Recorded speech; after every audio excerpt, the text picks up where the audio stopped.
You walk into the kitchen, pour your coffee, and glance out the window like you've done 100 mornings before. The feeder is full. The bird bath is clean. The sun is hitting the fence the way it always does. But something is off. There are no birds. Not one chickadee. Not one finch. Not the little brown sparrow that usually argues with everyone else by the suet block. The bushes are still. The hedge is silent. Even the squirrel that usually steals a sunflower seed by 8 a.m. is missing. And your first thought is the one almost every backyard watcher has at some point. Did something happen to them? That moment, that small worry, is where most people stop. But if you keep watching for a few days, the yard usually starts telling a different story. Not a story about loss, a story about movement. Because in backyard ecology, an empty yard is rarely a tragedy. It is almost always a signal that something around your yard has shifted and the birds noticed before you did. Here is the part most people skip past. A backyard is not a single closed world. To the birds, your yard is one square on a much larger map of food, shelter, water, and risk. They move across that map every single day, sometimes every single hour. So when they disappear, it usually doesn't mean something is wrong. It means the map shifted somewhere and your square just stopped being the best one for a while. By the end of this video, you'll know the most common reasons a yard goes quiet, what to look at first, and how to read those silences without panicking. Let's start with the most confusing one. The feeder is full. You filled it yesterday. You use the same seed mix you always use. And yet, nothing. It feels like the yard is broken. Like the chickadees forgot the address. Like the cardinals decided to retire. But a full feeder is not a guarantee of birds. It never has been. A feeder is one resource in a landscape full of resources. When you fill it, you are offering a steady, predictable food source. The birds may use it, they may not.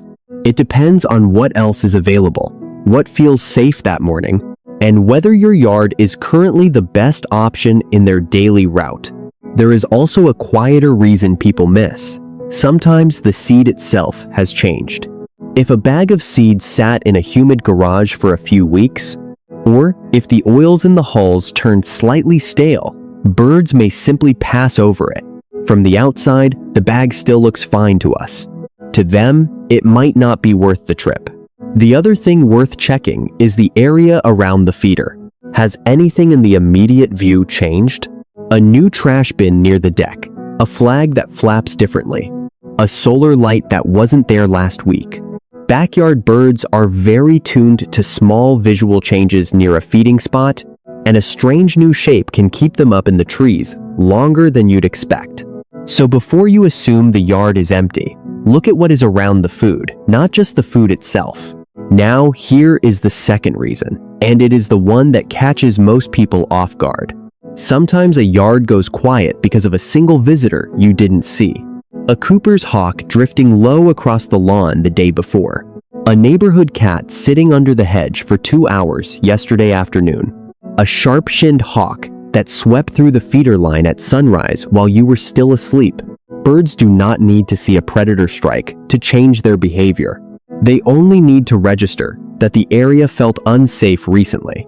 When that happens, songbirds often shift to thicker cover, feed at the edges of the yard instead of the center, or skip the feeder entirely for a few mornings.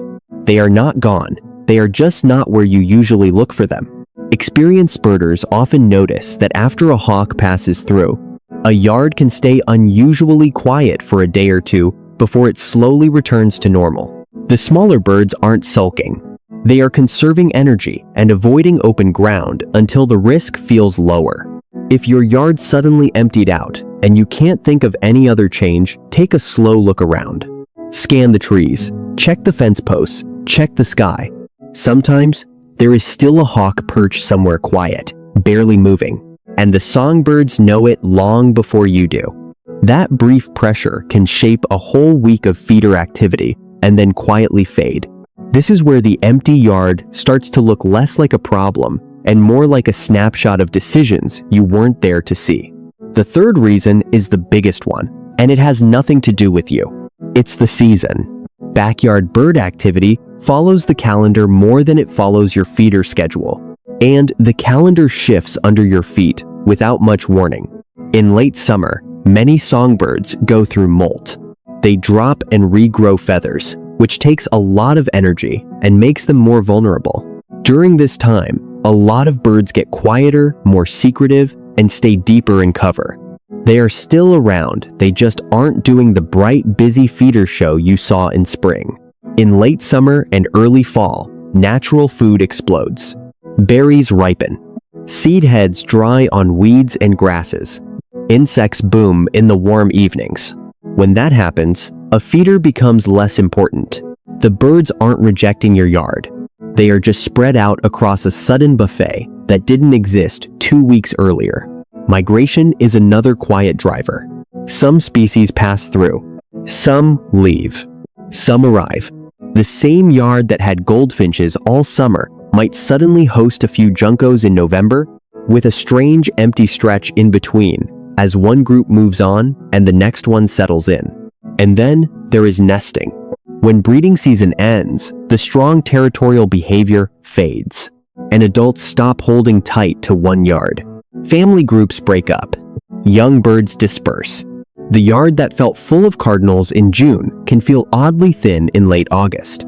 And that is normal, not a sign something went wrong. So, when the yard goes quiet, the first question worth asking is simple. What time of year is this? And what would I expect birds to be doing right now? That single question changes how the silence feels. The fourth reason is one almost nobody thinks about. Your yard is not the only yard. Within a quarter mile of your feeder, there are probably dozens of other yards offering food, water, cover, or some mix of all three. And every one of them is competing quietly, without anyone trying for the same birds. If a neighbor, a few houses down, hangs a new feeder, plants a sunflower patch, lets a brush pile grow, or installs a fresh bird bath under a shade tree, your yard might suddenly drop on the priority list. Not forever, just for now. The same thing can happen with natural features. A serviceberry tree, 2 backyards over, starts ripening. A neighbor's mulberry drops fruit for 2 weeks straight. A hedge along the alley grows thick enough that a flock of sparrows decides it's the new safe zone for midday rest. Birds do not split their day evenly across the neighborhood. They follow whatever combination of food and safety is currently the strongest. When that combination shifts down the street, your yard goes quiet, even if nothing in your yard changed at all. This is one of the more humbling parts of backyard birding. You can do everything right, and the birds can still spend the week somewhere else, because somewhere else got a little bit better than you for a while. The good news is, this kind of quiet is almost always temporary. Berry trees finish their cycle, brush piles get cleared, new feeders run out, and the yard you thought had been abandoned starts filling back in, often without warning. The interesting thing isn't only what makes birds disappear, it's how fast they come back when one small variable shifts again. So the next time the yard goes quiet, instead of jumping to the worst case, try walking through the layers. Start with the obvious. Is the feeder really clean and the seed really fresh? Has anything new appeared near it? A tool, a chair, a hose, a flag, a light? Then check the sky and the trees. Has there been a hawk in the area? A new neighborhood cat? Any sign of feathers on the ground that wasn't there before? Then check the calendar. Is it molt season? Is it the slow window between breeding and migration? Is it the time of year when berries and wild seeds are everywhere, and the feeder naturally takes a back seat? Then look outward. Has a neighbor changed something? Is there a new feeder you can see from the sidewalk? Is there a tree fruiting nearby? When you walk through those layers, the silence usually stops feeling random. It starts feeling like a snapshot, a single frame in a much longer story about resources, risk, and the small daily choices birds make about where to be. The empty yard isn't the end of the story, it's a chapter break. Most of the time, when birds disappear from a backyard, they haven't gone far. They've shifted to a safer spot, a better food source, a quieter hedge, a fruiting tree, a different schedule. The map they live on is bigger than the view from your kitchen window, and they are constantly adjusting their place inside it. Once you start seeing the yard as one square in that bigger map, the silences stop feeling like loss. They start feeling like information. They tell you something changed somewhere, and they invite you to figure out where. That shift, more than any feeder upgrade, is what changes the way a person watches their yard. Here is something to try this week. For the next 7 days, keep a small notebook by the window.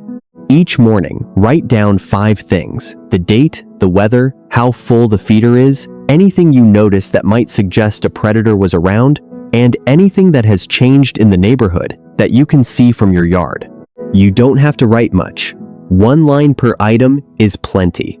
By the end of the week, look back through it. You will almost certainly see a pattern. The quiet days will line up with something: a wind shift, a hawk sighting, a seed change, a fruiting tree 2 doors down. The busy days will line up with something else. That little notebook will teach you more about your yard than any single video ever could.